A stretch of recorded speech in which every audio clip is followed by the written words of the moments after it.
Why I'm doing this is because people are mean. People say things that are mean and do things that are mean and write things that are mean. They say that I am faking and that and a whole bunch of other things. I walk the walk and I talk the talk. I talk the talk, and I walk the walk. This is Battlefield of the Mind. It's a Bible by Joyce Meyer. It's another mind, everyday Bible, amplified version.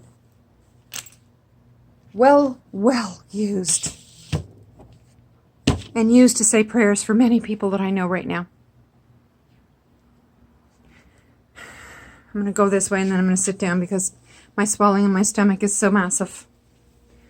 And I'm really going to have to go to the hospital. This is never give up. Never give up. No greater name. No greater name than Jesus. No greater name. Enjoy every moment, here and now. Love you to the moon and back. This, I'm so stoked about. This is the fourth man. And this is the greater works that I participated in with Richard Roberts at the Oral Roberts Ministry. This is the fourth man, a copy. And this is translated in Telugu. Telugu, it was in India. And it was done in tablets, put on tablets, for ministers to take out, to bring with them on little chips everything you possibly want to know about ministering. They had, and translated in Telugu. I was part of the greater works, and I'm so very proud of that I could help. I've participated in surgeries for Operation Smile. Many surgeries for children who have cleft lip and cleft palate. I've participated in the digging and building of wells, schools, shoes, clothes, food, and a number of other projects I've been involved in. If you're going to talk the talk, you better walk the walk, and I have, and I will, and I keep on doing it. So when people say mean things, these here, this is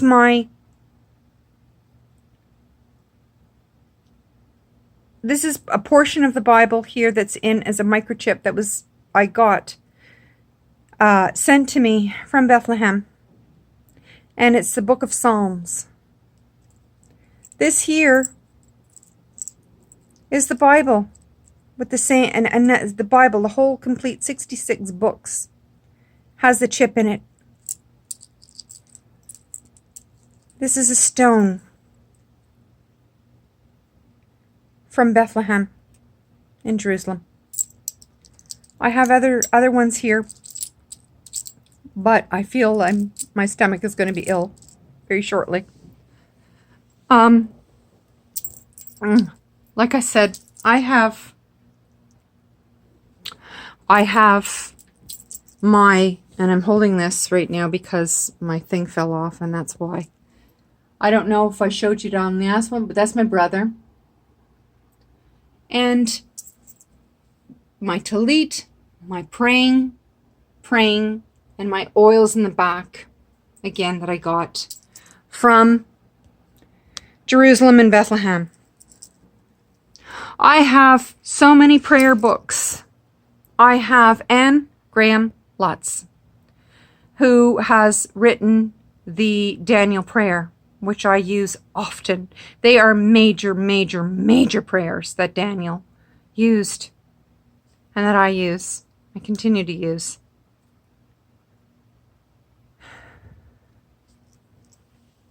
I have this book, 41 Will Come, written by Pastor Chuck E. Tate. When I read this book for the first time, I cried because it completely changed my life. It completely changed my life and helped me to jump out of a plane and helped me to do things that I thought I would never be able to do, ever, but it did. The reason why this person, why I communicate on and write, or not write, but why I send messages this way to Dan, why I do that, is because typing hurts my head. Right now, my head hurts from doing just this. Typing hurts my head, and it takes me almost all day just to type what I want to type to him. And by doing this, it's so much easier. With my migraines here all the time, it's difficult for me to say what I want to say. Typing. Because I have to stop and start and stop and start. And I just want something very that I could just send to him and he can see, and that's it. I don't know. Yes, I did. So when people say that either they haven't said it or I'm an opportunist because I include Dan on my things, I let Dan know how much he means to me and how he's changed my life like no other person that I've seen on YouTube. He's among some. Emily Hayward was another one. She was a beast in the gym. And she was so positive.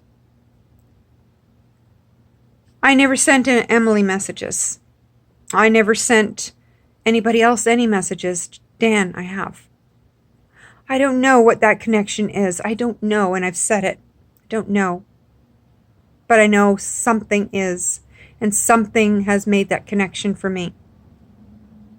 His inspiration and his amazing fight to continue to move forward has inspired me daily to do the same thing in the face of adversity every single day. So if I want to send him a message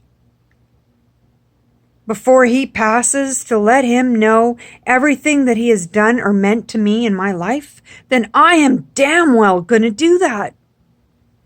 And not your mean, snide, snippy comments that I had to delete are going to change that, Miss Green. That's not going to change that, Miss Rebecca Green. I do these things, like I said, because I have 4 rare migraines, 3 in my head and 1 in my belly. And typing becomes excruciating. I can't sit at my computer. And doing this on my phone, on this tiny little keyboard, is excruciating. Having 1 migraine is excruciating enough. Having 4 has robbed me of my life with everything else I have. This thunderclap, like right now, is way too light in here for me. It is way too light. And my stomach is so sick. Is way too light.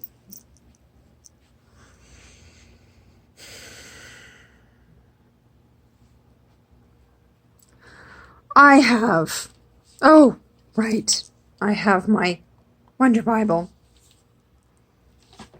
that I listen to, a verse and chapter, or chapter and verse. I listen to. Yep, hospital. Yep, I'm going to the hospital When I do that, oh, and I didn't show you, did I? My Butrans patch. That's every week, and that's for pain as well. So that's all my medication, and not even the ones I have in my cupboard that I need to take. And some other ones that I didn't bring out because right now it's all over the table.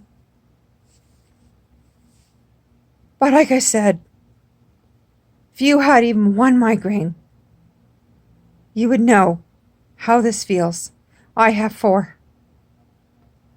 I live with being on this constant ride of pain every single day, and plugging forward and wanting to get off of the ride, and it won't stop. I live in my own house of horrors, and I do not care if it's too much information for you or not, or you probably just don't give a shit. Like other people. They just are not empathetic, sympathetic, compassionate, or anything else. But this is my own personal ride of horrors. Every single day. And for people that say that I'm faking, yeah, I just get all of this medication for nothing. Right. Yeah. Then you're idiots. You were idiots. You were total idiots.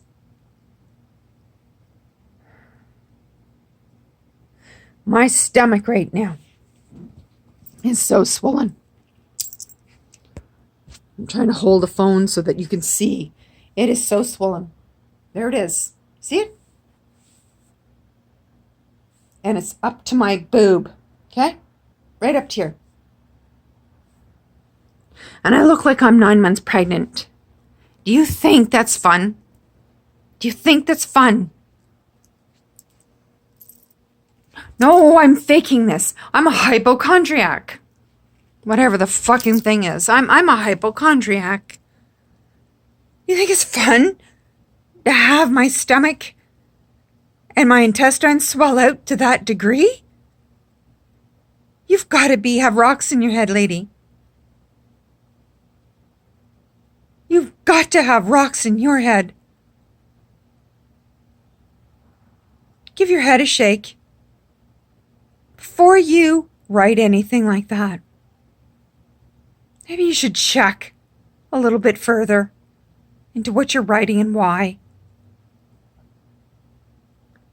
Like I said, I'm sending messages to Dan because it is so much easier than typing them, because that hurts so much more.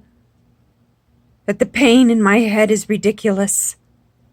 A pain that you will never, ever, ever, ever know. You will never, ever know this pain and how bad it is. You will never know. I will. You won't. Dan knows this kind of pain. When I heard it in his voice that he sat at night crying because his pain was so bad, I get it. You don't. You don't. When you're laughing at a bum dressing. It's so funny. When you're laughing at that, and that's funny to you. It's not funny to me. It's not funny to me at all. Because it shows me, when he lifted his arm, how bad that is. And how much pain that must be in that even one section for that one massive tumor there. And then the other ones that are all over him. How horrible that must be.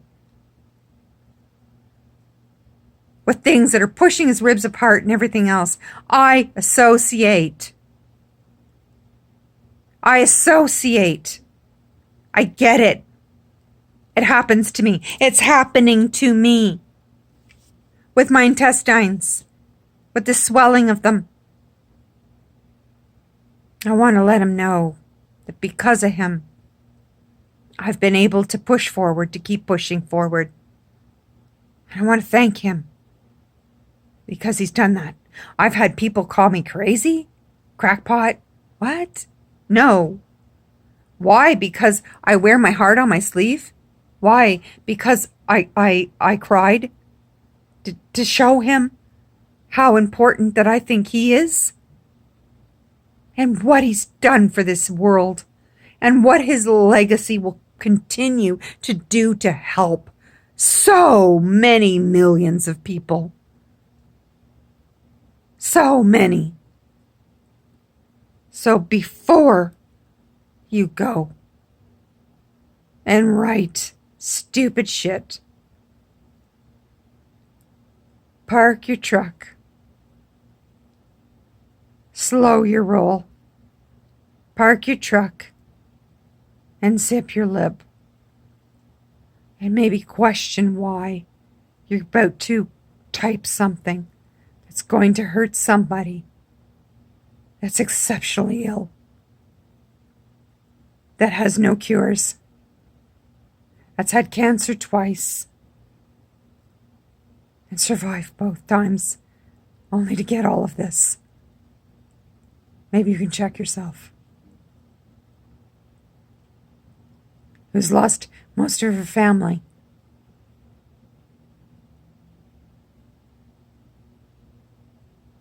My sister passed away from kidney disease.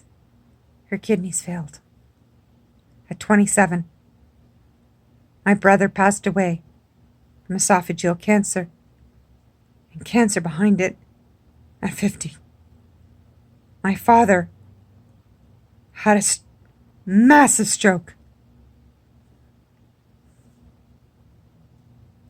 and was the light of my life and the wind beneath my wings, and he passed away from that.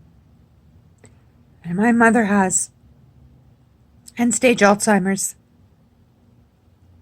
Doesn't recognize a lot of people anymore.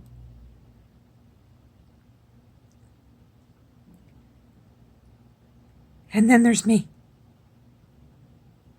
And what this has done to my life, where I've missed so much of my son's lives, my grandchildren, because I can't go out. So when you say to me, or anyone else, that I've missed, that I'm faking things, and I've missed their birthdays, I've missed special events, how dare anybody be so rude and hurtful because I've missed their life? I've missed their life. How dare you be so judgmental without knowing anything at all about me, at all, about my life or my incurable illnesses that are taking more and more of me every day. You know nothing.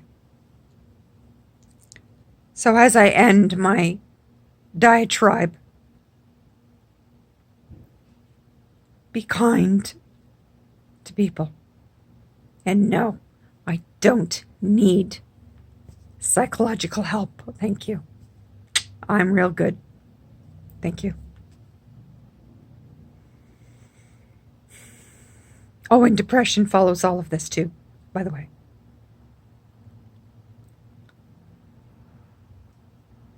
I have reasons for what I do. And maybe you should have asked. Maybe you should have asked. Instead of writing something so hurtful, you should have asked. Simple. So peace, love, be kind to each other. Don't be asshats. Never assume, never judge, because you don't know somebody. Pay it forward. Be kind. Pay it forward. Peace, love. Out. Mish.